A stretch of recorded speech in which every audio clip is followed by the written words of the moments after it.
Welcome to another episode, another video of a segment we called One Quarter or Less here at Balance the Bar. In sports, one quarter is just one small segment of a game, a season, or a career, but it can be significant. It can move the needle.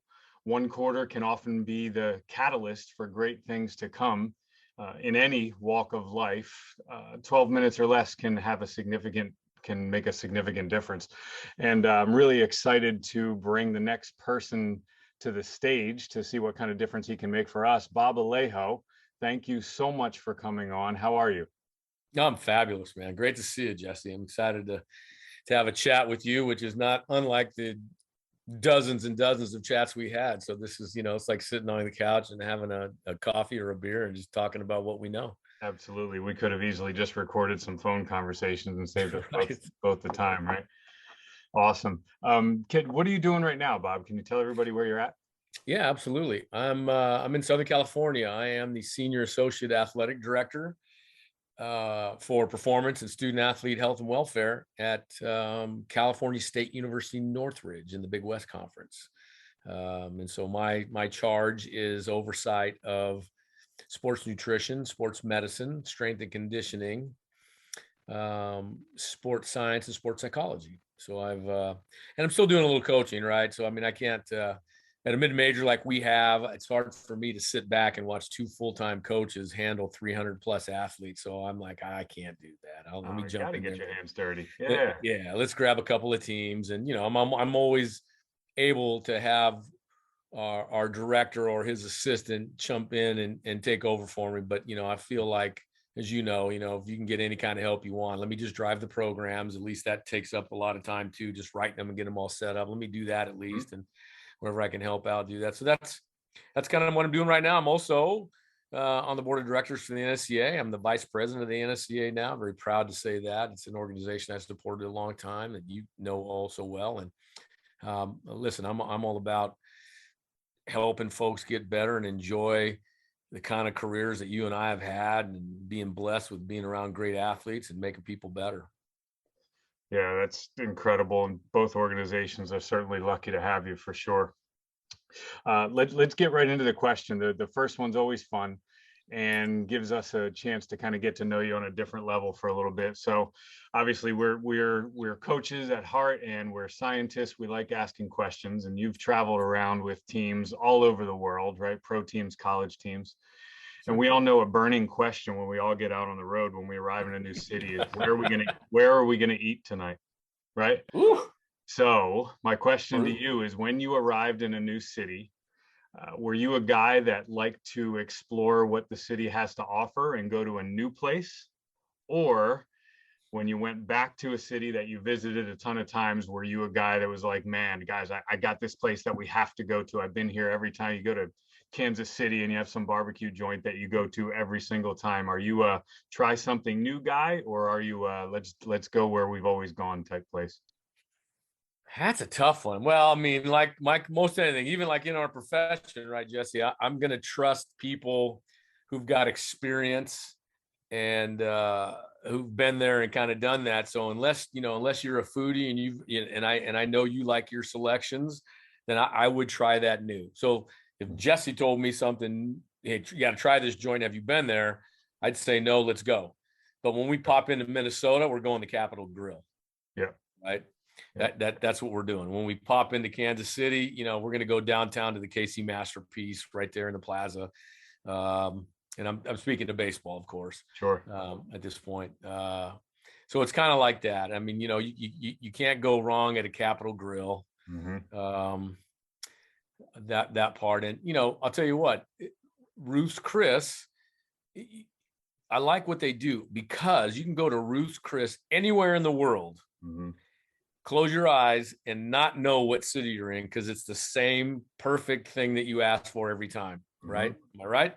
Yeah, absolutely. So I hate to say, like, I'd rather not guess, because when you're on the road, those meals are everything. It's a place where you gather, you're going to chat. So it's not only just the meal and the beverages and all that, but it's just as a group, as a team, talking about certain things, doing stuff, just being around this atmosphere. Well, that's a big part of traveling, as you know, and I enjoyed every stinking bit of it. That's right. That's right. And to your point, it's nice to know that the place is going to match your expectations, because there's a lot centered around that meal.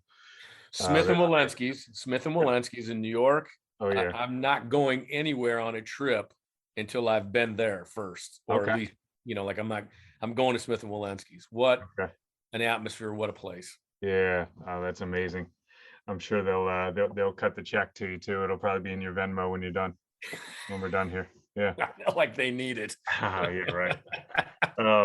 So first question, we could spend hours here, but we're gonna keep this short and tight. But the one, like, Yep. we got a chance to meet, 7 or 8 years ago at a Catapult conference, and you were there presenting. And coming from your baseball background, you weren't there talking about, medicine ball work for rotational power or Right. some type of arm care routine. You're standing up there and you're presenting on how you use GPS data to influence decisions at NC State at the time. And I remember sitting there thinking, I knew your name. We had never met before, but I knew your background. I knew how long you had spent in the game. And I remember thinking, like, what an unbelievable reflection of you as a pro, that you're up there speaking about what was brand new technology to basketball at the time, and how you implemented it and incorporated it and used it. And you're up there teaching others. So it spoke to you as a pro, and probably your focus on lifelong learning and pushing it along and everything. So that's my first question to you, like, with respect to how you learn, and it reflected versatility and adaptability to changing times and progressive ideas and everything. What are your thoughts on that throughout your career, your commitment to your learning, and then how maybe you pass it to others that you lead? Well, that was kind of a flattering intro, and I'm appreciative of your appreciation of that. Yeah, wow, that's stunning. So my answer's got to be really good, since that was a good layup right there.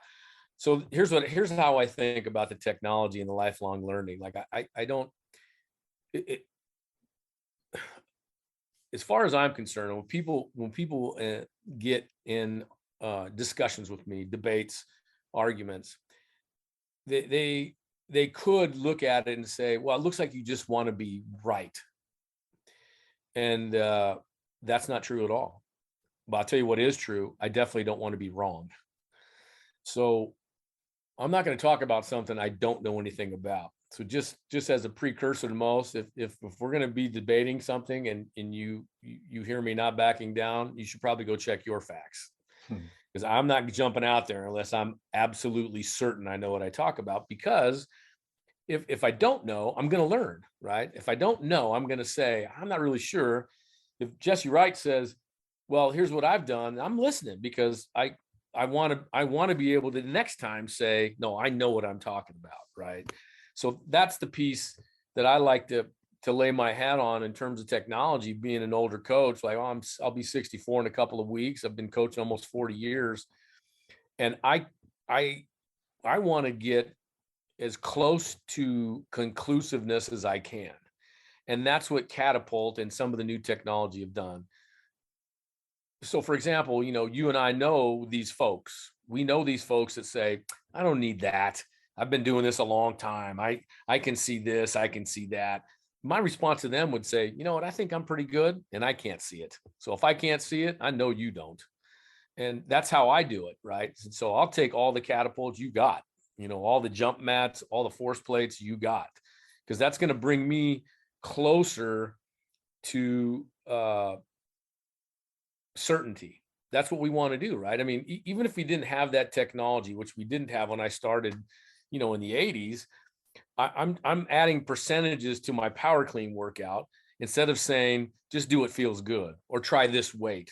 I'm trying to get as close to certainty as I can that that's the right load for my intention, which may be speed, it may be bar pull height, it may be whatever it be, right? I've always tried to come to those conclusions. And when the technology came out, the only thing that I feared was that I wasn't going to be able to do it well. I didn't fear that it wasn't good, not at all, right? And so Hiwoti Darris, and you may know him, I don't know, but he works at Catapult. he was a huge mentor for me, like monster, right? And he showed me the way. And so by the time I got to that conference, I knew what I wanted to say. And I already knew what I saw out there that I didn't believe was the right way to do it. So I'm a lifelong learner because I don't want to be wrong, not because I want to be right. And in the end, I'm not using Catapult for me, right? I'm using it for them. So how good a coach could I be if I'm just trying to do me? Not very good. So I appreciate you pointing it out. That means a lot to me, especially because I know that there's that one group of cats out there that are like, I don't need that.